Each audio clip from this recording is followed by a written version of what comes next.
All right, overcoming conflict with grace. How do you do it? Hey, have you ever gotten into a disagreement and you were ready to fight? It didn't matter. I mean, verbally fight. I'm not talking about physically fighting. You were ready to fight because you felt like you were right, because it didn't matter. You were going to win that fight. I know I'm good for, if I think I'm right, I'm definitely right. But today we're going to talk about overcoming obstacles with grace, overcoming conflict with grace. Whew.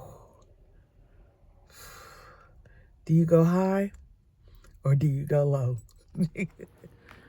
All right, so now we're going to talk about a few ways that we can begin to instill in ourselves. And a lot of times, a lot of these things I'm sure you already know, but sometimes we forget of how we can make things better. So I'm going to remind you of some of those ways. So ways that we can overcome conflict with grace: active listening, show some empathy, focus on understanding the other person's perspective, be slow to respond, quick to listen. Remember, a lot of the things that are happening, it could just be a miscommunication, but we were so eager to get our point across that we didn't hear what they had to say. Now my dog is trying to get her point across. All right, so I'm back. All right, so make sure you're responding with empathy, acknowledging their feelings and their concerns. Approach the conflict with curiosity versus being defensive, because when we're defensive, we're automatically on guard. You got to think our energy is going to change, and maybe not only the way we come off, but the way the other person perceives us. So then that could escalate into something else. Remember, just try to stay calm. Think about solutions. Try to manage your emotions. Try to get your emotions out of the way as you are saying what you need to say. Be clear-minded. I like to, with my husband, one thing I always do, well, I try to do, not always, but I try to do, is when we're having a discussion about something, to never go into the discussion heated. So maybe take a few moments or time away and come back when we're all level-headed to hash out whatever the conflict or issue might be. Try to find things that are going to be that will work for everybody. So what's the common thread? It can't be all your way and it can't be all their way. You got to find some compromise. Find some ways to compromise. Oh, another thing. I like to diffuse things with humor, but you also have to read the room. Read the room, because sometimes your humor can make somebody angrier. So be mindful. Yes, you might want to use a little humor, but survey the scene and make sure it's not too much humor in the time. All right, let's see.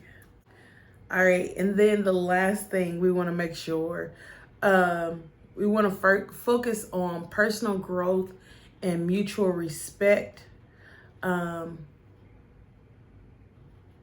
Use the conflict as a chance to reflect on personal development. So what can you learn from this situation to maybe not take into another situation? Emphasize respect.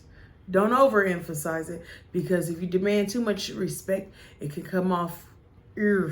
Yes, you want to be demanding and steadfast in whatever you're saying, but it's a way to do it that doesn't feel threatening or so authoritative.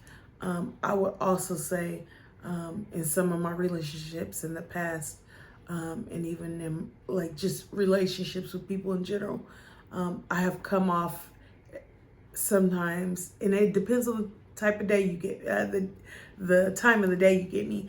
I have come off as overly rude or overly authoritative. Because if it was too close to the end of my school day, sometimes I haven't mentally shifted from being a teacher into where I'm, the things I'm asking my students to do, I'm in that authoritative role back to a role where people are my equal. Okay? So be mindful of the mindset you're in. Also aim for dialogue. Figure out what what the issue is rather than just trying to win an argument. Because when you're just trying to win an argument, everybody loses. Everybody loses. And then just try to find a solution that's going to work for everybody. You don't have to handle conflict as if it is a WWE match. You don't have to. You can work things out with words, be civilized, know when to walk away as well. Know when to walk away because we want to handle things with grace. I hope you have an amazing day. I have.